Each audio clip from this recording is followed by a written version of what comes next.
భూమన కరుణాకర్ రెడ్డి వ్యాఖ్యలు రాజకీయంగా దుమారం రేపుతున్నాయి. ఆ వ్యాఖ్యలను వెంటనే ఉపసంహరించుకోవాలని టీడీపీ నేతలు డిమాండ్ చేస్తున్నారు. తిరుపతి జిల్లా కలెక్టర్ వెంకటేశ్వర్ మంత్రి అనగాని సత్యప్రసాద్ పై చేసిన వ్యాఖ్యలను వెంటనే ఉపసంహరించుకోవాలని డిమాండ్ చేశారు.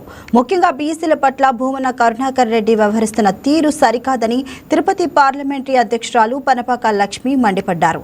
వ్యాఖ్యలను ఉపసంహరించుకోకపోతే తగిన మూల్యం చెల్లించుకోక తప్పదని అంటున్న పనపాక లక్ష్మితో మా ప్రతినిధి Selvam face to face. Tirupati మాజీ ఎమ్మెల్యే భూమన కరుణాకర్ రెడ్డి చేసినటువంటి వ్యాఖ్యలను కూడా తీవ్రంగా అయితే కూడా ఖండిస్తున్నటువంటి పరిస్థితి. దీనికి సంబంధించి టీడీపీ ముఖ్య నేతలు కూడా దీన్ని నిన్నటి నుంచి కూడా తిరిగి వాళ్ళకి కౌంటర్ ఇస్తున్నటువంటి పరిస్థితి. అయితే ఎందుకు ఆయన వ్యాఖ్యలు చేశారు, దానికి సంబంధించి టీడీపీ నేతలు ఎందుకు ఆగ్రహం వ్యక్తం చేస్తున్నారని కూడా మనతో మాట్లాడేందుకు తిరుపతి పార్లమెంటరీ అధ్యక్షురాలు పనబాక లక్ష్మి గారు ఉన్నారు. ఆమెతో కూడా మాట్లాడే ప్రయత్నం అయితే కూడా చేద్దాం. అసలు ఏదైతే ఒక ఐఏఎస్ అధికారిని ఇటు కులం పేరుతో కూడా దూషించడం ఎలా చూడొచ్చు? అన్ని బలహీన వర్గాలంటే వారికి ఎంత కన్సర్న్ ఉందో ఇప్పుడు అర్థమవుతుంది మీకు అందరికీ.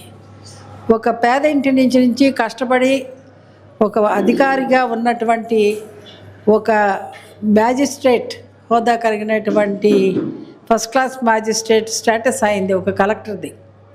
అటువంటి ఆయన్ని ఈరోజు డాకు మంగళ్ సింగ్తో పోల్చాడంటే వాళ్ళకి ఈ వ్యవస్థ మీద, ఈ బీసీ వర్గాల మీద ఎంత ప్రేమ ఉందో మీకే అర్థమవుతుంది. అందులో మంత్రి, ఇన్ఛార్జ్ మంత్రి కూడా ఒక బీసీ వర్గానికి చెందిన ఆయన. అటువంటి ఆయన్ని కూడా చార్లెస్ శోభరాజ్తో పోల్చాడు. అంటే బలహీన వర్గాల కులాలంటే నీకంత అలుసా ఏమి? బాకు మంగళ్ సింగ్ అని చెప్పి పోలుస్తున్నాం. ఆయన ఒక వెనుకబడిన తరగతి చెందినవాడనే కదా. మీ హయాంలో జరిగినటువంటి అవినీతి ఎటువంటిది? కోట్లాది రూపాయలు అవినీతి జరిగిందని చెప్పని ఒక్కొక్కటిగా రోజు సీరియల్స్ వస్తూ ఉన్నాయి. ఈరోజు నువ్వు చేసిన అక్రమాలని, నువ్వు దోచుకున్న ల్యాండ్స్ని అన్నింటినీ వాళ్ళిద్దరూ కలిసి వెలికి తీస్తున్నారని ఈరోజు వాళ్ళిద్దరిని అనరాని మాటలు అనడం కరెక్ట్ కాదని చెప్పని మేము ఖండిస్తూ ఉన్నాం. ముఖ్యంగా బీసీలు అంటే బీసీలకి టీడీపీ కూడా అధిక ప్రాధాన్యత వస్తుంది. ఈ నేపథ్యంలో అలాంటి వ్యక్తులపైన కూడా ఇటు దూషణలు అయితే భారీ స్థాయిలో కూడా చేస్తారు. దీన్ని ఎలా చూడొచ్చు అండి?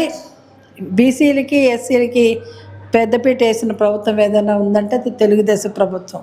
ఉదాహరణకి నన్నే తీసుకోండి. ఒక ఎస్సీని ఈరోజు తిరుపతి పార్లమెంట్కి అధ్యక్షురాలుగా చేశారు. నరసింహ యాదవ్ గారిని యాదవ్ సంఘానికి కార్పొరేషన్కి చైర్మన్గా చేయటం అయితేనేమి, రాష్ట్ర ఉపాధ్యక్షుడిగా చేయటం అయితేనేమి, ఇదంతా కూడా ఒక బీసీ కులానికి ప్రాముఖ్యతనిచ్చినట్టు. అలాగే ప్రతిభా భారతి గారిని స్పీకర్గా చేసిన ఘనత, అలాగే మన బాలియాగ్ గారిని లోక్సభ స్పీకర్ చేసిన ఘనత కూడా తెలుగుదేశం ప్రభుత్వంది. అనిత గారిని ఇప్పుడు హోమ్ మినిస్టర్గా చేశారు. ఇలాగ ఎస్సీ బీసీలకి అనేకమైనటువంటి ప్రాముఖ్యతనిచ్చి మంచి పొజిషన్లో పెట్టిన ప్రభుత్వం ఏదైనా ఉంటే అది తెలుగుదేశం ప్రభుత్వం.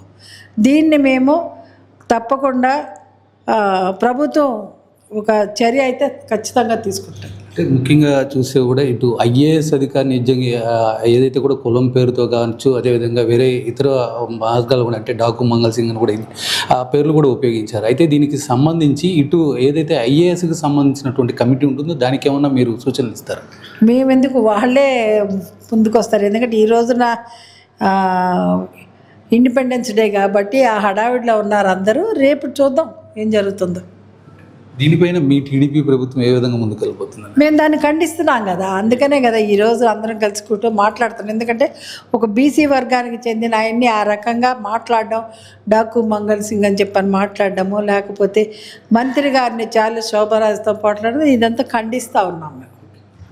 ఏదైతే కూడా సంబంధించి ఇటు తిరుపతి జిల్లా కలెక్టర్ వెంకటేశ్వరం సంబంధించి కూడా ఇటు డాకు మంగళ్ సింగ్ పేరుతో కూడా సంబోధించడం చాలా దారుణమైన ఘటన. దీనికి సంబంధించి ఈరోజు బీసీలతో కూడా ఏదైతే కూడా ఈ ప్రత్యేక సమావేశం కూడా నిర్వహించాం. దీనిపైన కూడా ఖచ్చితంగా ముందుకెళ్తాం. ఏదైతే కూడా తిరుపతి మాజీ ఎమ్మెల్యే భూమన కరుణాకర్ రెడ్డి మీద చర్యలు తీసుకునే విధంగా కూడా ఇటు కూటమి ప్రభుత్వం కూడా అడుగులేస్తుందని చెప్పి కూడా ఇటు టీడీపీ పార్లమెంటరీ అధ్యక్షురాలు పనబాక లక్ష్మి కూడా తెలిపినటువంటి పరిస్థితి. కెమెరా పర్సన్ కన్నయ్యతో సెల్వం, తిరుపతి నుంచి YK TV.